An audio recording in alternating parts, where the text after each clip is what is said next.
So Donald Trump is obviously running in the 2024 presidential election right now. He's trying to get the Republican nomination. He's very ahead of the other candidates, including Vivek Ramaswamy, Nikki Haley, Ron DeSantis, and others. But now there's some chance that he's not even gonna be on the ballot in 2024. The chances of him not being on ballot at all is not very big, to be fair, but there's still some chance that he's not gonna be. And so a few days ago, the Colorado State Supreme Court ruled that Trump's not gonna be on the ballot in their state because of his role of inciting an insurrection on January 6th. And CBC reports the Colorado Supreme Court ruled to state that former President Donald Trump is disqualified from holding the presidency under the Constitution's so-called insurrection clause and ordered the Secretary of State to exclude his name from the state's Republican presidential primary ballot.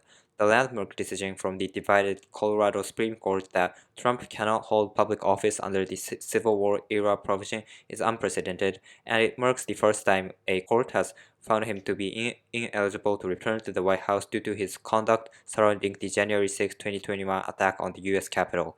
Never before has a court determined that a presidential candidate is disqualified from under the clause, Section 3 of the 14th Amendment. So they cite this 14th Amendment for the reasoning of not including him on the ballot in their state.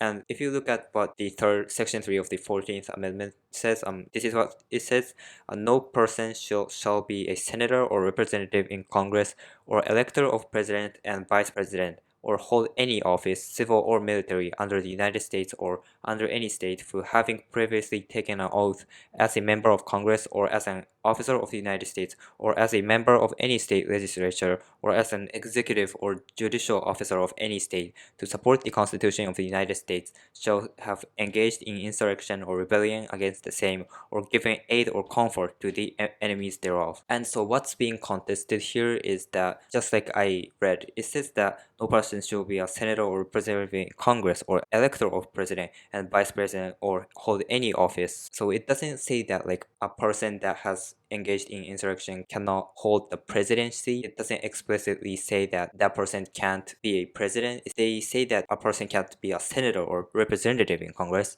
So, it's interesting to see if like people like Josh Hawley or Ted Cruz that were spreading this disinformation and incited this insurrection, like especially Josh Hawley. There was a picture of him like holding his hand like this in support of these January 6th insurrectionists when the insurrection was about to happen in front of the Capitol. So, it's clear that he was like inciting an insurrection. So if there's gonna be like any attempt to remove like people like Hawley or Cruz from being a senator, that has to pass through. But in terms of Trump, before this Supreme Court ruling in Colorado, in the lower court, they ruled that it's clear that Trump incited an insurrection, but this 14th Amendment doesn't clearly state that person that engaged in insurrection cannot be a president. It's not clear in the wording of this amendment, so that's why the lower court didn't exclude Trump from the ballot. But it says in 14th Amendment, no person shall hold any office. So like it doesn't clearly say that it's a president, but it's clear that any office, like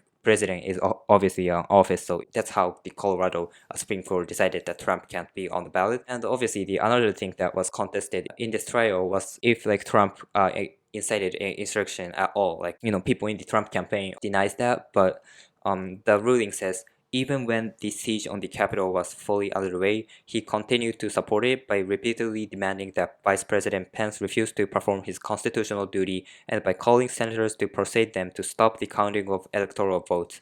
These actions constituted overt, voluntary, and direct participation in the insurrection. So, yeah, I completely agree with this statement, and it's clear that Trump incited an insurrection. Like, if you look at what he has been saying after November in 2020 till January 6th, like, it's clear that his words and his actions are what led to these people going into the Capitol and just destroying America's democracy in a horrible way. But there are some arguments that, like, Trump didn't clearly say that people should go into the Capitol and just like destroy everything.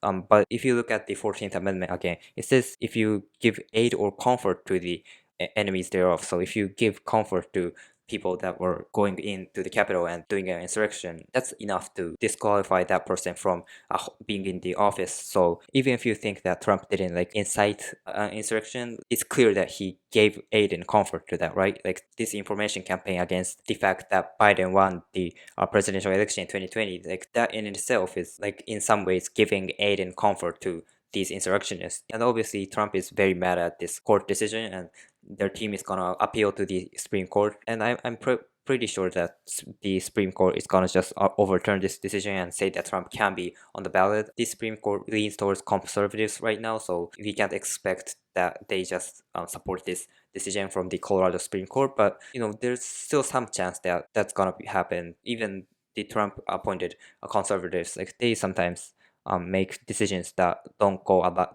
align with like mainstream conservative values that people like Trump endorse. So I hope that Supreme Court supports this decision and just keeps Trump off the ballot. It's clear that he's an enemy of the democracies. He incited an insurrection, just like I said. So yeah, it's clear that Trump shouldn't be on the ballot. I hope they make a wise decision, but I can't expect too much from them, considering that the Supreme Court is leaning towards conservatives right now. And so obviously, like I saw many liberals on Twitter or YouTube like just celebrating this decision by Colorado Supreme Court, and I support this decision just like I said, but I can't be like very happy about this because I'm just like I said, I'm pretty sure that the Supreme Court is gonna overturn this decision.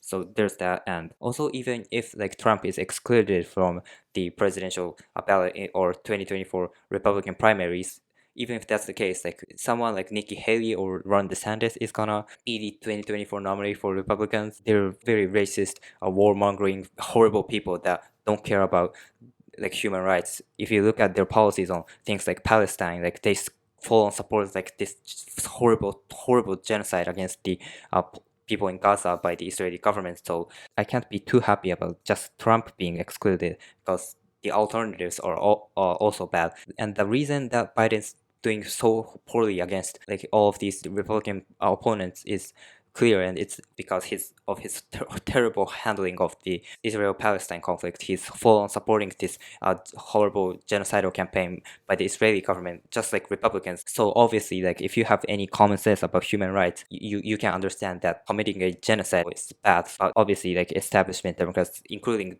Republicans and Democrats, they don't have this common sense. And the another point I want to make is that like I remind you that it's not like the American people just went for racist like suddenly and just elected Trump. It's not like that. What led to the Trump presidency is this horrible neoliberal establishment politics that just destroyed ordinary American people's lives, especially in the areas like Michigan and Pennsylvania, these areas that are often called Rust Belt. Lives of the people in these areas were destroyed by this terrible trade deals that neoliberal and neoconservative establishment politicians imposed that just outsourced the jobs overseas. And that's why Democrats lost to Trump in 2016. Hillary Clinton, the candidate back then, she was like the most corrupt establishment Democrat that you could find. So Biden's political strategy going towards 2024 is horrible. I'm sure he's gonna lose if he goes to the general election, and that's why, as I've been saying multiple times over the past few weeks, we need to defeat Biden in the primaries. And the only progressive candidate right now in the 2024 Democratic primary field is Marianne Williamson. So she supports ceasefire in Israel-Palestine conflict. She supports Medicare for all. She supports Green New Deal. She supports all these great progressive policies. It's clear that she is the only sane person in the 2024 presidential election right now. She's the only person that has some shots at least to be president. So we need to support her. We need to beat Biden in the primaries, and we need to support Marianne Williamson in the general election and just beat Trump. Or if he's excluded from the ballot, someone like Nikki Haley or Ron DeSantis is gonna be nominee in 2024. So we need to defeat whoever the Republican nominee is. But I'm pretty sure that Trump's just gonna be on the ballot, so it's gonna be Trump. But regardless of whether or not Trump is gonna be ballot or not, we need to defeat Republicans in the 2024 presidential election. That is a bare minimum that we can do to save the democracy in the United States. That's all for now. Please like and subscribe. Thank you for watching.